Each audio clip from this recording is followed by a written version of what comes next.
Olá, nós vamos ver hoje a aula 23 do curso de Cálculo Integral Diferencial, cujo tema são as equações diferenciais. Nós vamos tratar de dois métodos de resolução de equação nesta aula. O método das integrações sucessivas e também o método das variáveis separadas. Nós estamos agora apresentando a resolução comentada de alguns problemas, e aqui nós temos a apresentação do assunto no 171, que pede para dizer por que essa equação escrita dessa maneira, y igual a 2x, é uma equação diferencial. Então, é uma equação porque tem uma igualdade aqui no meio, e é diferencial porque envolve uma derivada. A gente fala até que essa derivada é uma derivada de primeira ordem, porque é a primeira derivada. Eu lembro que a notação y' poderia ser também descrita como sendo dy sobre dx, que é uma notação bastante utilizada nas derivadas, e poderia também ser um y com pinguim em C. Mas o bloco que vai aparecer agora do 172 ao 176 são problemas que a gente vai resolver pelo método das integrações sucessivas, também chamada por antidiferenciações, que é o contrário de derivada, ou seja, a partir de integração. E o primeiro exercício tem essa referência R51, porque é um exercício resolvido no 5º capítulo do livro Cálculo para Ciências Humanas, da editora Ícone, que a gente tira como referência para esse tema. Então, nós temos aqui uma derivada da derivada, segunda derivada, ou derivada de segunda ordem, dada por uma função do primeiro grau. Quando a gente integra, acha uma função do segundo grau, e o resultado definitivo vai ser, então, a integral de uma função do segundo, que vai gerar uma função do terceiro grau. Como a gente vai partir da segunda derivada, a gente vai promover duas integrações, por isso que aqui tem nessa resolução esse processo, onde a gente usa o método direto. Integra de um lado, para não alterar, integra do outro também. Primitiva de 2x é x2, com sinal de menos à frente mantém. Primitiva de 1 é x, e aqui tem uma constante, que a gente coloca apenas de um dos lados. Eu poderia dizer que tem uma constante K2 de um lado e uma constante K3 do outro lado. Então, esse K1 seria o resultante. Seria a conta K3 menos K2, por exemplo. Mas o fato é que, tendo y', a gente integra novamente, que aí vai ter o y, a função derradeira do problema. Integral de uma função do segundo grau dá terceiro grau, então integral de x2, x3 sobre 3, integral de x, x2 sobre 2, integral de um número vezes x, e agora uma nova constante. Aqui a gente só reescreveu o polinômio de uma maneira mais elegante, matematicamente falando. Esse problema também fala de uma derivada de segunda ordem, e aqui é para mostrar que a notação que se usa, por exemplo, comumente nos livros. O 2 aparece em cima para dizer que a gente deriva duas vezes. E esse 2 ao final é para ninguém confundir com algo do tipo derivada ao quadrado. Então, nós temos a segunda derivada, dada por uma função do primeiro grau, vai integrar, vai achar o y', a derivada de primeira ordem, e quando integrar novamente, vai chegar à resposta do problema. A novidade desse problema em relação ao anterior é porque agora nós temos condições iniciais, também chamadas condições de contorno, para descobrir as constantes K1 e K2 que no problema anterior não havia. Então, primitiva de 6x é 6x2 sobre 2, primitiva de 1 é x mais constante. Eu simplifico 2 de baixo com 6 de cima, e agora a gente vai promover o cálculo da constante. Para isso, eu uso essa condição. Para x igual a 0, o valor do meu y' é igual a 3. Então, assim, eu acho a constante K1. Quando eu tenho a constante K1, eu volto para essa expressão e tenho aqui o meu y', que ainda não é a solução, porque aqui é a derivada de primeira ordem. Como o objetivo é achar o y, a gente integra novamente. Então, integrando 3x2, isso vai dar x3, aqui tem as passagens feitas, integral de x, x2 sobre 2, integral de um número vezes x, mais uma nova constante. Para descobrir essa nova constante, a gente usa essa última condição inicial. Para x igual a 0, y igual a 2. Então, troco o y por 2, troco o x por 0, porque isso era um dado no exercício, e assim eu tenho a constante K2. Tendo a constante K2, eu tenho a resposta do nosso problema. Aí alguém poderia falar assim, é sempre funções de primeiro grau? Não. A gente vai ter agora um próximo exercício, onde nós vamos ter a oportunidade de trabalhar com uma função exponencial, a variável está expoente. As condições iniciais ainda são para x igual a zero, mas isso também não é obrigatório. Já vai aparecer já um problema onde isso não ocorre. Então, a gente promove a primeira integração dessa função aqui exponencial, e isso, a primitiva de 2 elevado a x é o próprio 2 elevado a x dividido pelo ln de 2. E aqui tem a justificativa. Se eu fosse usar a formulinha e derivar o 2 elevado a x, o resultado daria 2 elevado a x vezes o ln de 2, pela fórmula abaixo. E cancelando, voltaria à situação original do problema. Então, aqui tem a justificativa, porém, esse é o y', ainda com a constante K1. Para achar a constante K1, a primeira condição inicial a gente usa. Chama o y' de logaritmo de 2, declinando, chama o x de 0, e agora vai isolar o K1. 2 elevado a 0 é 1, eu vou passar esse termo da direita para a esquerda, achou o K1, eu tenho agora o meu y' de uma maneira completa. Ainda não é a solução do problema, porque a gente precisa achar o y. Então, eu vou integrar esse resultado. Então, meu y vai ser a integral de y', vai ser a integral dessa função. Essa função a gente já fez agora há pouco. Então, a gente vai, para achar essa primitiva, né, lembrar que eu poderia escrever que a primitiva do 2 elevado a x é o próprio 2 elevado a x dividido por n de 2. E aqui é como se fosse um coeficiente que está à frente. E aqui eu coloquei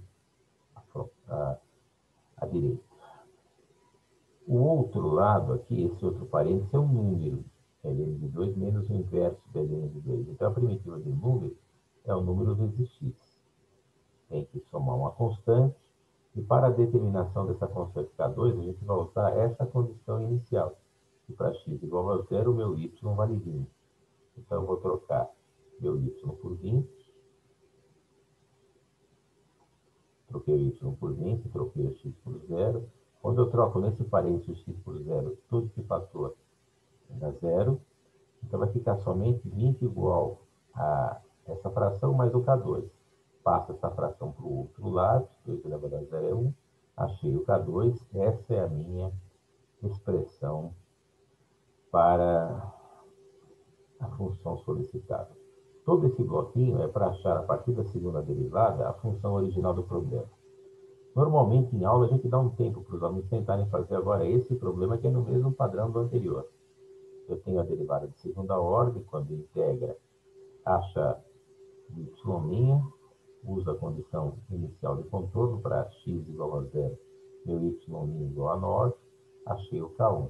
Consequentemente, eu tenho aqui a minha função escrita nesse procedimento aqui, função potência ou função com expoente racional. Aí, tendo o y', eu vou integrar novamente.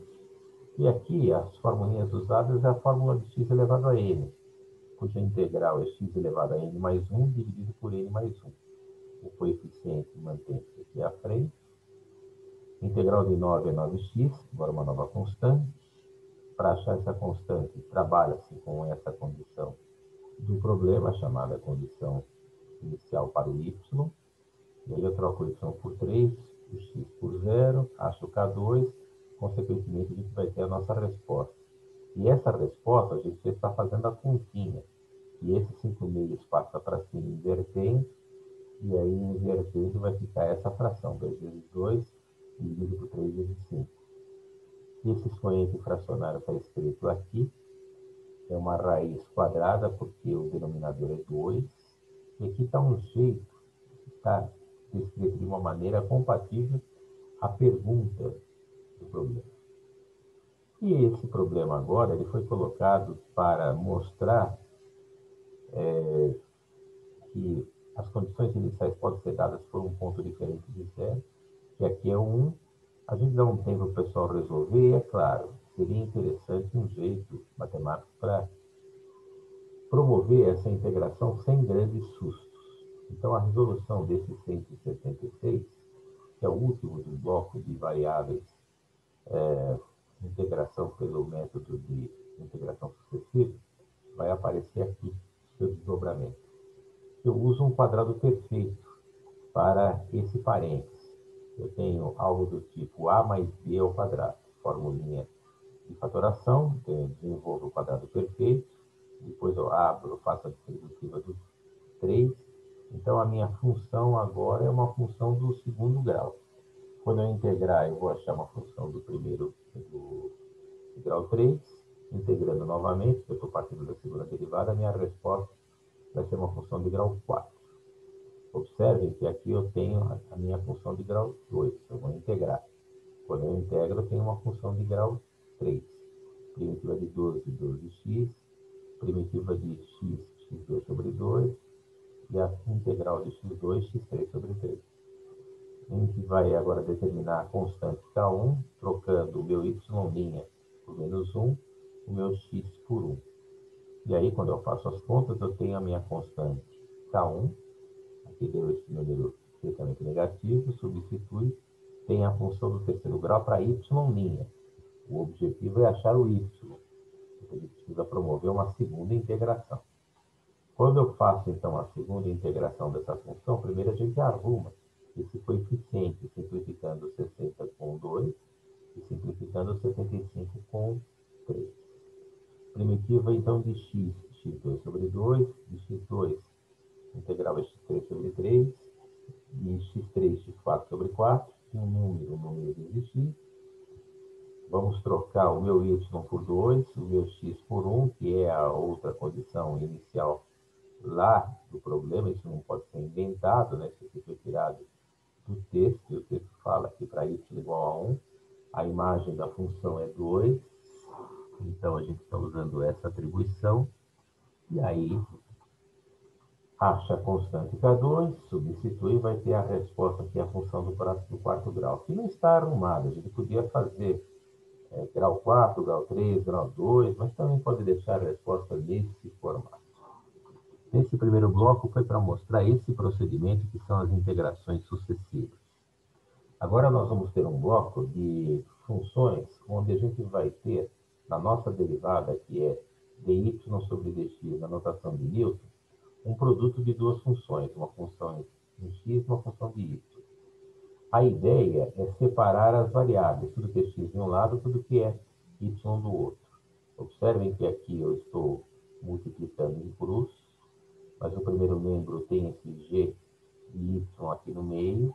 Eu passo esse termo para lá, dividindo, e agora sim, tudo que é x de um lado é f de x dx, tudo que é y do outro. Se eu integrar os dois lados, agora eu tenho condições de achar a minha primitiva, porque as variáveis já estão separadas. Então, com essa teoria, nós vamos resolver esse problema. Observe que a minha função de x é uma função do primeiro grau, x, e a minha função de y é uma função simples também, que é o y. Reescrevo o meu y' como sendo dy sobre dx, depois eu multiplico em cruz. Esse segundo membro tem um y no meio de x dx, eu passo esse y para lá dividindo, e aqui eu já tenho as variáveis separadas, tudo que é y de um lado, tudo que é x do outro. Agora eu promovo a integração. Integro de um lado, integro do outro, eu acho agora de um lado ln de y e do outro lado integral de x, que é x2 sobre 2. Colocar a constante de um dos lados apenas. Aqui, a gente não conseguiu isolar o y, mas se a gente usar o conceito de logaritmo, que é, na verdade, uma técnica para resolver equações exponenciais mais elaboradas, eu vou ter que meu logaritmando é igual a base elevado ao resultado. Então, usando o meu ln como sendo log na base e, eu vou ter que meu logaritmando y vai ser o e elevado a esse resultado, onde a constante agora está aparecendo aqui no expoente, mas está resolvido em um certo variáveis separadas. Esse próximo, ele também é variáveis separadas, mas ele foi colocado para mostrar uma equação horária na notação de Cauchy, onde esse x com um pinguinho em cima é uma notação francesa para derivadas. Então, o Cauchy costumava escrever seus trabalhos com esse tipo de notação. Então, x pinguinho é igual a x', notação de Leibniz, é igual a dx sobre dt, a derivada da função x em relação ao tempo. É como se fosse uma equação horária do espaço em função do tempo que a gente está pedindo nesse exercício. Multiplica em cruz, a gente percebe que tem esse x menos 1 no meio de t e de dt, passa para lá dividindo, e agora eu tenho aqui as variáveis separadas. Eu vou integrar ambos os lados. A rigor, eu precisava chamar x menos 1 de y para promover a integral, mas a gente já vai fazer diretamente essa primitiva. Aqui também caímos um logaritmo, aí uso que o logaritmando o x menos 1 é a base elevada ao resultado, e depois x menos 1 se é isso, eu passo menos 1 para lá, eu tenho essa função pedida. Tem problemas que, apesar de ser variáveis separáveis, às vezes a resolução não fica em 3, 4 linhas. Ele pode ficar um pouco mais extenso por causa da função apresentada. Esse exercício eu tenho também um produto de duas funções, só que a função em x é grau 1 e a função de y é grau 2. Observem que o começo é o mesmo. Eu escrevo y' como dy sobre dx, multiplico em cruz, passo esse termo que tem y aqui do meio para o outro lado, integra de um lado para não alterar a integra do outro. O segundo membro, a integral de x, é x2 sobre 2, mas constante. Mas essa integral aqui precisa ser resolvida por um método mais elaborado, que é o método das frações parciais. Decompor essa fração em duas para tentar usar formulinhas de logaritmo. Então, a gente está achando as raízes do denominador, é uma equação incompleta, as raízes é mais 1 e menos 1. Então, a gente tem que achar agora o a e o b, para promover depois a integral dessa fração como sendo a soma dessas frações que aparecem aqui indicadas. Nós tiramos o mínimo, fizemos a distributiva para eliminar os parênteses, agrupa os termos em y, agrupa os termos independentes. Quando a gente faz isso, nós vamos ter uma identidade de polinômio. O coeficiente de y, se aqui não tem y, é zero, e esse termo independente, menos a mais b, tem que ser igual a 1. Então, eu caio num sistema formado por duas equações e duas incógnitas. Se eu somar primeiro membro com primeiro membro, eu cancelo e elimino a. Eu fico só com termos em b e números. Então, eu vou ficar com esse contexto. b mais b, 2b igual a 1, achei o b. Tendo b, joga em uma das equações. Por exemplo, na primeira, achei o a. E aí, quem tem o a e o b, na hora de reescrever esse quociente como sendo essa soma pode ser descrita dessa maneira, e descrevendo dessa maneira, nós vamos escrever esse menos meio, e aqui é um logaritmo, e aqui mais meio, aqui é um outro logaritmo. O que a gente faz agora dessa linha para a linha de baixo é tentar juntar esses dois logaritmos num único, usando a propriedade dos logaritmos. Coloquei esses coeficientes do ln para o expoente, fazendo a regra do tombo ao contrário, tanto para o menos meio quanto para o mais meio. Depois usamos que o logaritmo da soma é a multiplicação, log de m mais log de m é log de m vezes n, multiplica os logaritmandos. Essa multiplicação a gente agora vai reescrever usando potenciação. Y mais 1 elevado a menos meio, como sendo 1 sobre y mais 1 elevado a mais meio. E agora eu faço a multiplicação, né, numerador com numerador, denominador com denominador. Como o expoente é meio, eu posso até colocá-lo aqui à frente. E quando eu coloco à frente, eu poderia dizer que um expoente meio é como se fosse uma raiz quadrada. Então, assim, essa primitiva, que era essa soma de logs, ela é feita equivalente a esse único log, mas a constante. Eu lembro que tudo isso era tirado daqui, achar essa primitiva e dizer que isso é igual a x ao quadrado mais 2. Então, agora eu tenho a minha primitiva calculada que deu um logaritmo. Agora eu vou substituir nessa parte que tem um asterisco para tentar achar a função pedida, o y. Então, voltando, substituindo o meu asterisco por essa expressão que tem o logaritmo neperiano, eu fico nesse contexto. Ainda não é a resposta, porque aqui eu não tenho y isolado.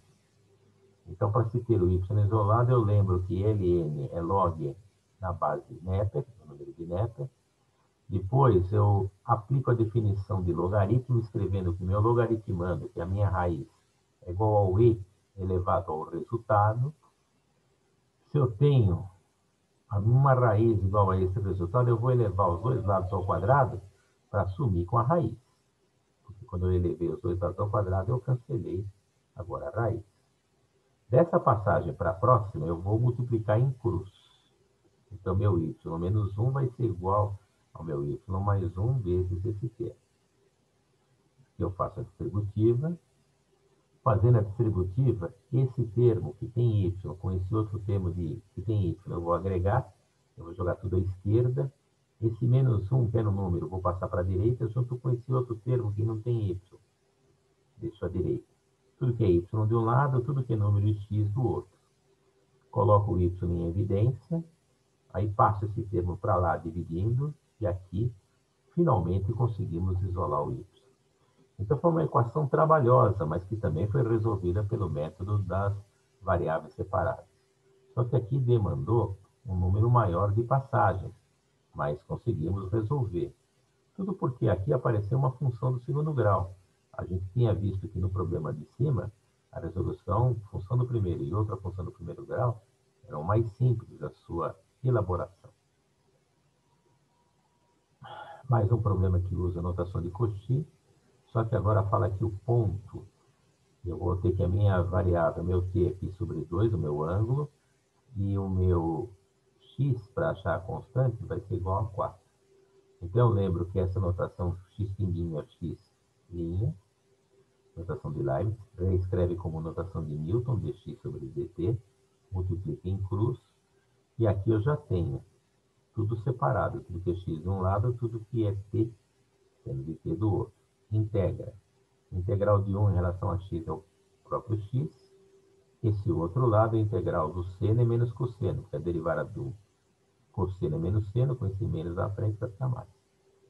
Para achar a constante k, eu troco essa informação desse ponto aqui, que era a condição inicial do problema, x igual a 4, o t igual a π sobre 2, o cosseno de π sobre 2 é 0, achei minha constante.